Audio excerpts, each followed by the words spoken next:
오늘부터 우리가 특별 새벽 기도회 새벽에 또 예수 그리스도의 십자가 그 죽으심을 묵상하려고 하는데요. 오늘 첫날 제목은 십자가에 나타난 하나님의 정의와 사랑입니다. 예수님께서 왜 십자가를 지시고 죽으셔야만 했는가?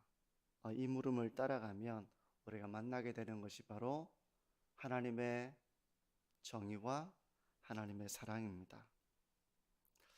우리 성도님들은 하나님이 의로우신 분이라는 생각을 많이 하십니까? 그리고 하나님은 사랑이 많으신 분이다, 이것을 자주 생각하십니까? 오늘 이 새벽에 이 사실을 우리가 마음에 깊이 새기는 그런 이 아침이 되기를 원합니다. 첫째로 십자가가 어떻게 하나님의 정의와 관련이 있는가, 이걸 먼저 생각해 보면요, 먼저 성경은 하나님이 의로우신 분이라는 사실을 반복적으로 우리에게 가르쳐 줍니다. 시편 119편 137절은 이렇게 말씀합니다. 여호와여, 주는 의로우시고 주의 판단은 옳으니이다. 한 시인의 고백인데요, 하나님은 의로우시고 때문에 주님의 모든 판단은 옳습니다. 그렇게 고백하는 것입니다. 하나님의 이 정의는 십자가에서도 동일하게 나타나는데요, 하나님은 의로우신 분이기 때문에 예수님께서 십자가를 지셔야 했던 그 원인에는 바로 우리의 죄의 문제가 있습니다. 만약에 죄가 있는데 아무런 처리도 없이 그냥 없던 것으로 하자, 이렇게 하면 상당히 의롭게 생각될 수 있습니다. 이렇게 죄가 많은데 그냥 없던 것으로 하자라고 하니까 상당히 의롭고 사랑이 많다고 생각할 수 있을 거예요. 그렇지 않습니까? 근데 예를 들어서 만약 아버지가 판사입니다. 그리고 아들이 범죄를 저질렀어요. 법정에서 판사와 범죄자로 만난 것이지만 사실 그 관계는 아버지와 아들이기도 합니다. 그러면 그 판사가 이제 방송국에서 이제 이런 이슈를 가지고 그 상황을 촬영하면서 도대체 저 판사가 어떤 판결을 내리는가, 이걸 주목하고 있다고 한번 생각해 보십시오. 근데 아버지로서 아들을 향한 그 마음 때문에 이건 죄가 없는 것입니다 라고 판결을 내린다면 의롭지 못한 것이 되겠죠. 하나님은 창세전에 우리를 택하셨다고 말씀합니다. 이미 하나님의 자녀로 구원하시기로 하나님 앞에 의로운 자로 택하셨다고 성경은 말씀하고 있습니다. 이건 우리의 지성으로 사실은 이해할 수 없는 말씀이에요. 여러분, 우리가 성경을 읽을 때 중요한 태도가 하나 있습니다. 이건 내가 이해할 수 없으니까 이거는 빼고, 이건 내가 이해가 되니까 이건 내가 중요한 말씀으로 받아들이고, 이런 태도는 성경을 읽는 바른 태도라고 말할 수 없어요. 우리는 성경에 있는 말씀을 때로 우리가 이해의 영역 속에서 이해하기가 어려운 말씀이 있습니다. 우리는 피조물이고 하나님은 이 세상을 창조하시고 주관하시는 그런 하나님이시기 때문에 우리의 머릿속에 하나님을 다 이해하기 어려운 부분이 분명히 있겠죠. 하지만 그럼에도 불구하고 우리가 성경을 읽을 때 중요한 태도는 하나님의 말씀을 있는 그대로 우리가 받아들이는 것입니다. 이걸 우리 총신의 신학자, 우리 교수님들은 수납한다라고 표현을 많이 해요. 있는 그대로 우리가 받는 것입니다. 이건 내가 이해가 안 되니까 빼고, 하나님 저건 이해가 안 되고 받아들일 수 없으니까 이건 제가 안 믿을게요, 이런 태도가 아니라 하나님의 말씀을 있는 그대로 우리가 받아들이는 것입니다. 제가 이해가 다 안 되지만 제가 이 말씀을 그대로 제가 받아들입니다 라고 하는 태도가 필요한 거예요. 하나님은 창세 전에 우리를 택하셨습니다. 그리고 우리를 이미 구원하시기 위한 계획을 가지고 계셨고, 우리를 의롭다 하시기 위해서 이 땅에 예수님을 보내셨습니다. 그리고 우리의 모든 죄를 대신해서 죽게 하셨습니다. 죄에 합당한 값이 치러지게 한 것입니다. 그렇게 함으로써 하나님은 하나님의 의를 나타내신 거예요. 그리고 우리 역시 그리스도 안에서 그리스도의 공로를 부여받아 의로운 자가 되게 하셨습니다. 이제 칭의에 대한 부분은 우리가 내일 새벽에 살펴보게 될 것입니다. 이것이 바로 오늘 우리가 읽은 본문의 핵심입니다. 예수 그리스도께서 우리의 죄를 대신해서 죽게 하심으로 하나님은 하나님의 의로우심을 나타내신 것이고, 그리고 예수 그리스도를 믿는 자를 의롭다 하셨다는 것입니다. 한번 이렇게 설명을 들으시고 오늘 본문을 한번 다시 보시겠습니까? 23절에서 26절까지를 제가 읽을 때 속으로 한번 읽어보시고 이 말씀을 오늘 생활하시면서도 한번 묵상해 보시기를 바라는데요. 모든 사람이 죄를 범하였음에 하나님의 영광에 이르지 못하더니, 그러니까 죄를 지었기 때문에 하나님의 영광에 이를 수 없다는 것입니다. 모든 사람이. 근데 어떻게 이렇게 하나님의 영광에 이르고 의로운 자가 될 수 있는가? 죄 있는 자를 의롭다고 할 수 없잖아요. 그건 하나님의 의로우심이 아닌 것이죠. 그래서 하나님이 이런 방법을 취하셨다는 것이죠. 24절을 보십시오. 그리스도 예수 안에 있는 속량으로 말미암아 하나님의 은혜로 값없이 의롭다 하심을 얻은 자 되었느니라. 이 예수를 하나님이 그의 피로써 믿음으로 말미암는 화목 제물로 세우셨으니 이는 하나님께서 길이 참으시는 중에 전에 지은 죄를 간과하심으로 자기의 의로우심을 나타내려 하심이니, 곧 이때 자기의 의로우심을 나타내사 자기도 의로우시며 또한 예수 믿는 자를 의롭다 하려 하심이라. 쉬운 본문은 아닐 거라고 생각합니다. 하지만 이제 이 본문을 우리가 좀 더 묵상하고 다시 읽어보고 다시 생각해보고 다시 설교를 떠올려보고 이런 과정을 통해서 이 말씀을 고난주간 가운데 좀 더 저는 성도님들이 묵상을 해보시기를 바랍니다. 한 번에 이해가 안 된다고 해서 이건 내가 이해 못하는 말씀인가 봐, 이건 어려운 말씀인가 봐, 이렇게 넘어가기보다는 계속해서 읽고 반복해서 묵상하고 하는 이 과정이 필요한 것이죠. 하나님은 모든 사람이 죄를 범하여 하나님의 영광에 이를 수 없었지만 예수 그리스도를 화목 제물로 삼으셔서 그 모든 세상의 죄를 짊어지고 죽게 하심으로 그를 믿는 자를 의롭다 하시고 또 하나님의 의로움도 나타내셨다는 것입니다. 그러므로 십자가는 우리가 받아야 될 그 죄에 대한 형벌이 예수님께 쏟아지는 그런 죄에 대한 형벌이며 진노이며 저주의 자리였습니다.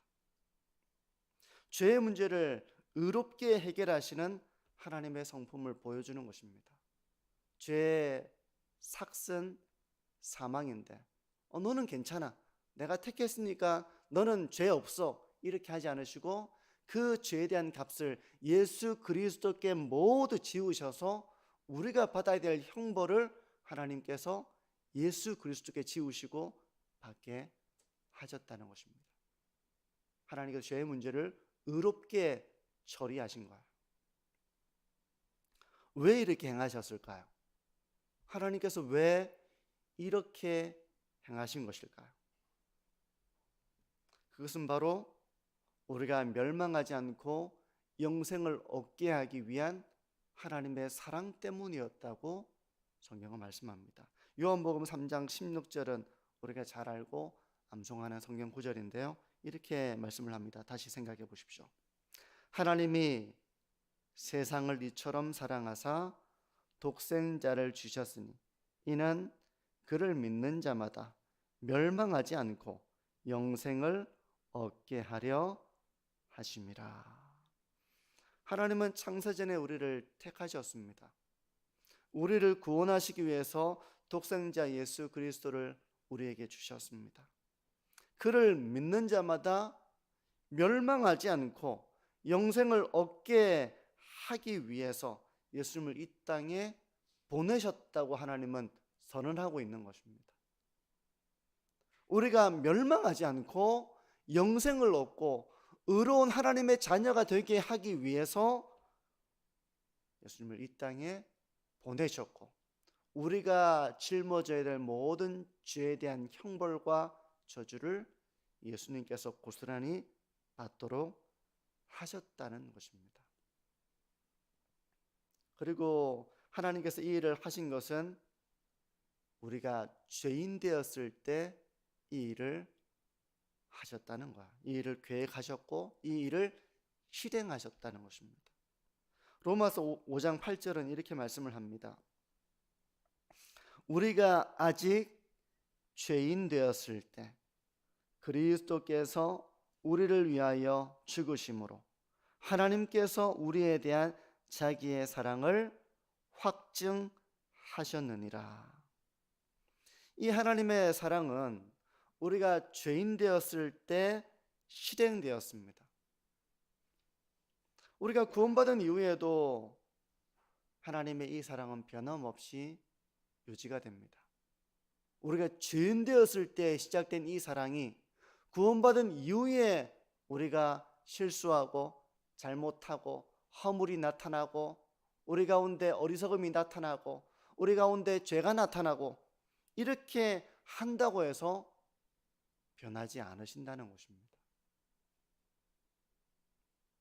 이것은 우리가 믿음으로 잘 받아들이십시오. 이번 주 동안 우리가 이제 설교를 하는 동안에도 이런 하나님의 사랑에 대한 부분들이 또다시 우리가 묵상이 될 겁니다. 마치 어머니가 그 자녀를 포기하지 않는 것처럼, 아버지가 그 자녀를 포기하지 않는 것처럼, 그런 부모의 사랑 가운데 하나님의 사랑을 엿볼 수 있는 것이죠. 하나님의 사랑이 그러한 것입니다. 이미 하나님은 십자가를 통해서 자기의 사랑을 확증하셨다는 것입니다. 내가 너를 사랑한다는 것을 십자가를 통해서 확증해 보여주셨다는 것입니다. 때문에 이 하나님의 사랑은 그 후로도 절대로 우리를 포기하지 않으시는 하나님의 사랑인 줄 믿습니다. 내가 연약해도 어떤 어려운 환경과 그런 상황이 펼쳐지더라도 하나님은 우리를 무관심하게 보지 못하신다거나 내가 너를 보지 못했다, 너의 소리를 듣지 못했다, 네가 어떤 어려움이 있는지 내가 몰랐다, 이렇게 하지 않으시고 우리를 지키시는 사랑이라는 거예요. 이런 사실을 로마서 8장 38절과 39절은 이렇게 말씀합니다. 이것은 바울의 확신입니다. 내가 확신하노니 사망이나 생명이나 천사들이나 권세자들이나 현재일이나 장래일이나 능력이나 높음이나 깊음이나 다른 어떤 피조물이라도 우리를 우리 주 그리스도 예수 안에 있는 하나님의 사랑에서 끊을 수 없으리라. 이것은 바울이 자기 자신에 대해서 확신하는 것이 아닙니다. 하나님, 저는 절대로 넘어지지 않을 것입니다. 저는 절대로 실패하지 않을 것입니다. 저는 절대로 온전한 삶을 살 것입니다 라고 하는 자기에 대한 확신이 아니라 하나님 아버지에 대한 확신이에요. 하나님의 그 사랑에서 그 어떤 것도, 예수 그리스도 안에 있는 하나님의 사랑에서 그 어떤 것도 이 사랑을 끊을 수 없다라고 사도는 내가 확신하노니라고 고백하고 있는 것입니다. 사랑하는 성도 여러분, 이 고백을 저와 우리 성도님들도 동일하게 할 수 있기를 바랍니다.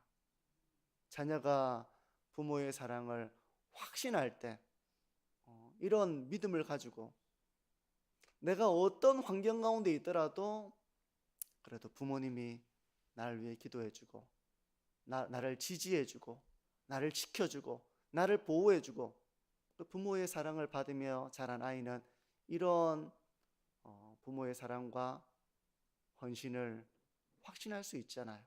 나는 부족하지만 내가 비록 어리석다 하더라도 동일하게 이런 사도의 확신과 같이 이 하나님에 대한 사랑을 확신하는 저와 우리 모든 성도님들이 되시기를 바랍니다. 오늘 말씀을 이제 좀 정리하는데요, 하나씩 다시 한번 이 말씀을 우리 가운데 좀 다시 묵상해보고 좀 적용해보기를 원하는데, 십자가는 하나님의 의로우심을 나타내는 사건이었습니다. 하나님은 의로우시고 또 십자가 가운데에서 하나님의 사랑을 나타내시고 하나님의 의로우심을 나타내셨다는 것입니다. 그러므로 우리가 먼저 기억해야 될 사실은 하나님은 언제나 옳으시고 언제나 의로우시다는 것을 우리가 생각하고 이것을 인정해야 한다는 것입니다. 그런데 때로 우리는 우리의 편에서 하나님의 의로우심을 의심할 때가 있습니다. 하나님 어떻게 이 세상을 의로우시다고 하면서 이런 불의가 판을 치도록 내버려 두십니까? 하나님, 제가 이런 불의한 일을 당했는데 하나님, 이 일에 대해서 지금 뭐 하고 계시는 것입니까? 이렇게 하나님의 의로우심에 대해서 의심하고 불평하고 하는 그런 경우가 있어요. 그런데 성도 여러분, 하나님은 의로우시며 지금도 하나님은 의롭게 세상을 심판하고 계시고 또 최후에 이르러서도 이 모든 세상의 악에 대한 심판을 하실 것이라는 것을 말씀하고 있습니다. 우리가 요한계시록을 살펴보면서 반복적으로 우리가 들여다봤던 것이 지금도 하나님의 심판이 있다는 것이죠. 그리고 하나님의 최후의 심판도 남겨져 있다는 것입니다. 우리의 소관이 아니에요. 하나님께서 주권적으로 행하실 일입니다. 그러므로 하나님이 정말 의롭게 세상을 판단하고 계시고 세상을 심판하고 계시는지 우리가 걱정할 필요가 없습니다. 우리의 소관이 아닙니다. 하나님의 주권에 대한 것입니다. 그러므로 성도 여러분, 죄악된 세상에서 우리가 고통을 받을 때가 있죠. 내가 고통을 받을 때 하나님이 이 문제를 의롭게 해결해 주기 원하는 그런 마음을 가질 때가 있을 것입니다. 하나님, 제가 이런 불의한 일을 당했습니다. 전 너무 억울합니다. 하나님 해결해 주십시오 라는 그런 마음을 우리가 가질 때가 있을 거예요. 그럴 때 성도 여러분, 하나님의 의로우심을 의심하지 마시고 하나님의 의로운 심판이 이루어질 때를 기다려야 됩니다. 시편 37편 7절과 9절은 이렇게 우리에게 권면합니다. 여호와 앞에 잠잠하고 참고 기다리라. 자기 길이 형통하며 악한 꾀를 이루는 자 때문에 불평하지 말지어다. 분을 그치고 노를 버리며 불평하지 말라. 오히려 악을 만들 뿐이라. 진실로 악을 행하는 자들은 끊어질 것이나 여호와를 소망하는 자들은 땅을 차지하리로다. 근데 우리는 잠잠하지 못할 때가 있습니다. 참지 못하는 것입니다. 우리가 분노하는 것입니다. 우리가 불평하는 것입니다. 그러면서 도리어 우리가 죄를 짓고 악을 만들기도 해요. 하지만 그렇게 하지 말고 하나님께 맡기라는 것입니다. 성도 여러분, 하나님은 의로우신 분이심을 믿고 바라보십시오. 때로 우리의 삶 속에 하나님이 의로우시다면 왜 나에게 이런 억울한 일을 당하도록 하시는가? 그런 항변이 생길 때도 있을 것입니다. 우리는 이해할 수 없기 때문에, 또 우리는 어리석기 때문에 우리는 그런 하나님의 의로우심과 선하심을 그 순간에 믿지 못해서 우리는 불평하고 항변할 수 있을지도 몰라요. 하지만 그 순간 우리가 하나님의 의로우심을 믿는다면, 이것을 우리가 정말 마음에 새겨두고 있다면, 우리는 하나님이 의로우신 분이시고 하나님께서 하나님의 의를 정오의 빛같이 나타내실 것이고, 악한 자들은 언젠가 하나님의 심판 가운데 끊어질 날이 있다는 것을 우리가 정말 생각한다면, 우리는 하나님의 의로우심을 바라보며 우리가 하나님 앞에 의로운 자로 살기 위한 두려움과 떨림의 삶을 살아야 한다는 것입니다. 또 하나 우리가 생각해 보기를 원하는 것은 하나님의 사랑에 대한 것입니다. 우리가 죄인 되었을 때부터 시작된 이 하나님의 사랑은 십자가를 통해서 확증이 되었습니다. 성도 여러분, 우리가 이 하나님의 사랑을 믿고 의지하며 살아야 됩니다. 하나님이 정말 나를 사랑하시는지, 하나님이 정말 나를 사랑하신다면 어떻게 내 삶 가운데 이런 어려움을 허락하실까라고 우리가 따지는 것 대신에, 우리가 종종 자꾸 확증된 사실을 또 나타내 보이라고 우리가 이렇게 하는 경우가 있잖아요. 하지만 그때는 대신 이렇게 고백하기를 원합니다. 하나님, 저는 제 삶 가운데 일어나는 일들을 모두 이해할 수 없습니다. 그리고 이 일 가운데 하나님께서 어떤 계획을 가지고 계시는지 저는 모릅니다. 하지만 제가 기억하는 것은 하나님께서 저를 사랑하고 계시다는 사실입니다. 성도 여러분, 이 고백을 하는 저와 우리 모든 성도님들이 되시기를 바랍니다. 내가 이해되어야만 하나님 날 사랑하시는구나. 내가 이해할 수 없는 일들이 펼쳐지면 하나님 저 사랑하는 거 맞습니까? 하나님의 사랑을 확증해 보여주십시오. 우리가 이렇게 하는 것이 아니라 이미 확증해서 보여주셨습니다. 하나님의 사랑은 이미 우리를 향하고 있습니다. 또한 때로 우리가 이 구원의 은혜를 체험했음에도 불구하고 우리가 육신의 생각과 죄에 빠질 때도 있죠.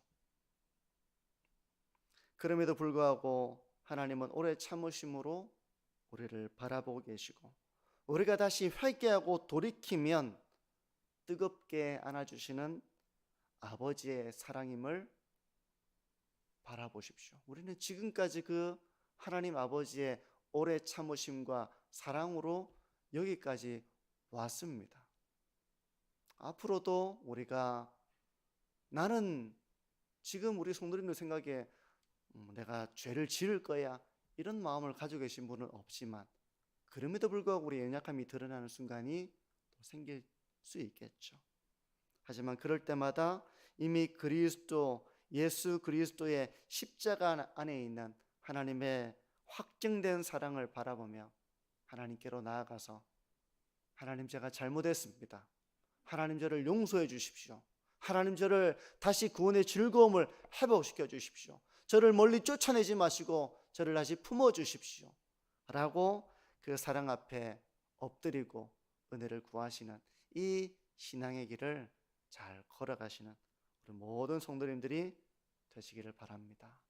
오늘 들었던 말씀의 이 본문을 다시 한번 생각해 보시고요, 오늘 인용했던 성경 구절로 다시 한번 오늘의 생활 가운데서 떠올려 보시면서, 혹 내가 하나님의 의로우심을 의심하고 하나님의 확증된 사랑을, 하나님 정말 사랑하는 거 맞습니까? 라고 생각했던 부분들이 있다면, 이 말씀 가운데서 나는 이해할 수 없다 할지라도 이 하나님의 의와 사랑을 믿고 고백하고 묵상하는 이 하루가 또 우리의 삶이 되어지기를 바랍니다.